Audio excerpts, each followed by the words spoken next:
Nouvelle escale corail avec Lake, ça se prononce Lake. C'est comme un lac en anglais et on pourrait presque s'y noyer. Avec plaisir en tout cas. Bonjour Lake.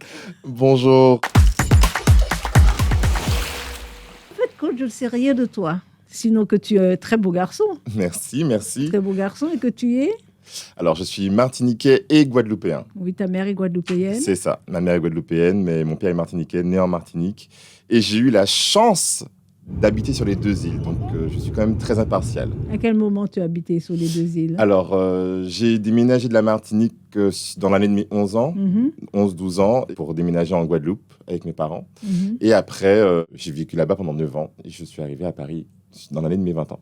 Alors, super équilibre. Alors, qu'est-ce que tu as fait? Tu as fait quoi comme études en Martinique, en Guadeloupe? Tu as fait tes premières classes? Alors, mes premières classes, voilà, bac S.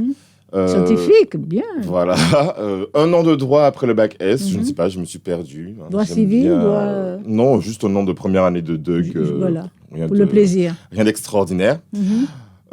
Après, je suis retourné dans les sciences pendant un semestre et j'ai réalisé en fait que le système universitaire français ne me convenait absolument pas. Tu avais envie de quoi, en fait? C'est bizarre puisque je me cherchais vachement à l'époque. Ce que je voulais faire, j'étais vachement influençable. Je regardais Ali McBeal, pour ceux qui connaissent. Mais oui, en fait, on connaît tous, toutes les générations. Qui ne connaît pas Ali McBeal? Ne serait-ce qu'avec les moments avec Barry White. Happy birthday. Oh, we got it together, didn't we? Yeah, we really got it together, baby. Et donc voilà, et j'étais vachement intéressé par la mode. J'étais beaucoup intéressé par la mode à l'époque. Et du coup, j'ai... Histoire, quand mon cheval est mort... T'avais un cheval? J'avais un cheval quand j'étais en Guadeloupe. Oui, donc quand mon cheval est mort, j'ai fait, bon, je n'ai plus rien qui me retienne en Guadeloupe. Je me casse. Carrément. Voilà. Et c'était donc, ton animal de compagnie? C'était mon bébé. Ah oui, c'était mon bébé, on se faisait des balades. Mais oui, je comprends ça. Donc, c'était cool. Et donc, j'arrive ici et j'intègre un BTS en industrie des matériaux souples. Ah oui, d'accord. Et ça consiste à quoi? Donc, ça consiste, en fait, dans la mode, tu as les stylistes et les modélistes. D'accord. Et en fait, c'est du modélisme industriel. D'accord. Donc, en gros, du modélisme de prêt-à-porter. OK. Donc, on a les dessins, on crée les patrons, on crée le cahier des charges. D'accord. Et on envoie tout ça en Chine. Pour que ça soit produit. D'accord. Et ça, c'est dans d'une grande boîte ou bien c'est Non, c'était un BTS dans un lycée professionnel. D'accord. Alors, c'est vous qui faites ça, les petites mains voilà. à l'école. Et donc, j'ai fait ces études-là. Okay. Et après ça, je suis parti au Canada pendant 5 ans et j'ai fait des études. J'ai une licence en marketing de mode. Ah, c'est super. Donc, voilà. Et tu t'es pas lancé dans le stylisme, dans la création? Non. Bizarrement, j'ai atterri dans le monde de l'aérien. C'est dingue. Donc, je suis devenu steward un peu comme ça. Un peu comme ça. Voilà, mon meilleur ami m'a fait, écoute, tu sors du Canada, tu sais parler l'anglais, tu as le service client, postule. Et tu as postulé, tu es steward? J'ai postulé et depuis... Et tu aimes ça? Ah, j'adore ça. Alors, ça consiste en quoi, être steward? Parce que c'est vrai, on parle toujours du PNC. Oui. D'ailleurs, PNC, c'est quoi exactement? Alors, ça veut dire... personnel navigant commercial. D'accord. Là, au moins, on le sait, définitivement. Voilà. Donc, personnel navigant commercial. C'est quoi exactement le métier de steward? Parce que c'est vrai qu'on les voit un petit peu dans les avions, mais il y a plus que ça. Nous sommes des serveurs de l'air. Voilà, il y a plus que ça. Tout ce qui est service... C'est 1 semaine de formation. Voilà, c'est juste que visible parce que vous faites des formations parce qu'on fait des sécurité, formations de sécurité, voilà, de premier secours. Exactement. Donc, vraiment, nous sommes là pour pouvoir sauver la vie des passagers en cas de problème, en cas de danger, puisque n'oublions pas que nous sommes dans un avion, que ça vole à plusieurs mètres d'altitude et que tout peut arriver.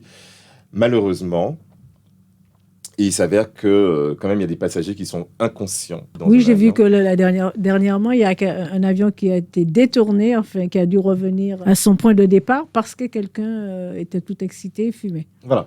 C'est dingue. Voilà. Est-ce que tu te rappelles de ton premier vol? Je me rappelle de mon premier vol. C'était quoi? Quelle destination? Alors là, par contre, la destination, je pense que c'était vers l'Espagne.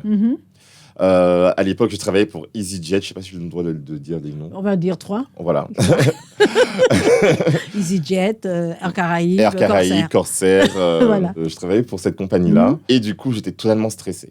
Pourquoi? Premier travail dans l'aérien, on ne sait pas trop où on doit mettre les pieds. C'est quand même quelque chose qui est très codifié. D'accord. Il y a une hiérarchie, c'est oui, un peu vrai. militaire. Parce que la chef d'escale. Voilà, tu as le chef de cabine, tu as le commandant.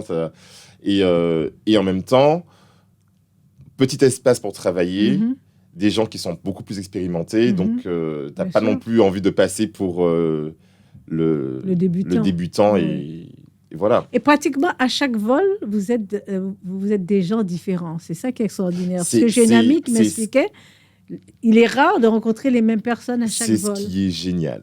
Oui, parce que c'est une aventure à chaque fois. C'est vraiment génial. Parce que je suis quelqu'un, j'aime beaucoup le changement. J'aime beaucoup la diversité, j'aime beaucoup... Je déteste la routine. Oui. C'est vraiment quelque chose qui me... Donc, c'est le métier qu'il te fallait. Voilà, c'est vraiment le métier qu'il me fallait. J'ai testé les boulots de bureau où je suis assis de 9h à 17h. Non, je vois bien que tu ne pourrais pas faire ça. Ou petit képé. Ah non, pièce pas. Au sous-secours. C'est un changement de vie. C'est presque une vie de comédien, en fait. C'est un changement de vie chaque semaine, pratiquement. Changement de pays. C'est un changement de tout. C'est-à-dire que c'est un changement de passager et en fait, à chaque fois, il faut oublier le vol d'avant. C'est ça.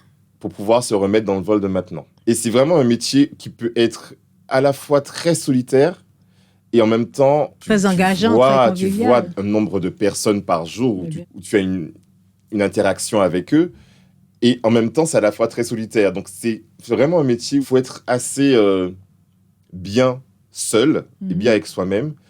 Et aussi savoir mettre sa vie un peu de côté. Oui, être avec les autres. Et être en représentation, comme bien tu sûr, dis, c'est comme c'est un show. C'est un show. Et comme je dis, c'est vraiment le travail où tu peux envoyer chier les gens avec le sourire. Non, mais ça, c'est clair. On me l'a déjà fait. Quelle était ton escale préférée? Parce que moi, j'ai un ami qui est PNC, son escale préférée, c'est l'Inde, par exemple. Il est tombé amoureux de l'Inde. Moi, j'en ai deux que j'adore. C'est San Francisco. San Francisco, oui. C'est vraiment ma ville de cœur. L'autre, c'était à Krabi, en Thaïlande. D'accord, ok. Et c'est vraiment deux escales que j'aime particulièrement. Ça, c'est cool. En tout cas, aujourd'hui, nous avons fait une escale corail. Je te remercie. Merci à vous. Au plaisir de te retrouver quelque part en Thaïlande ou ailleurs. Au plaisir de vous retrouver à bord. Merci beaucoup.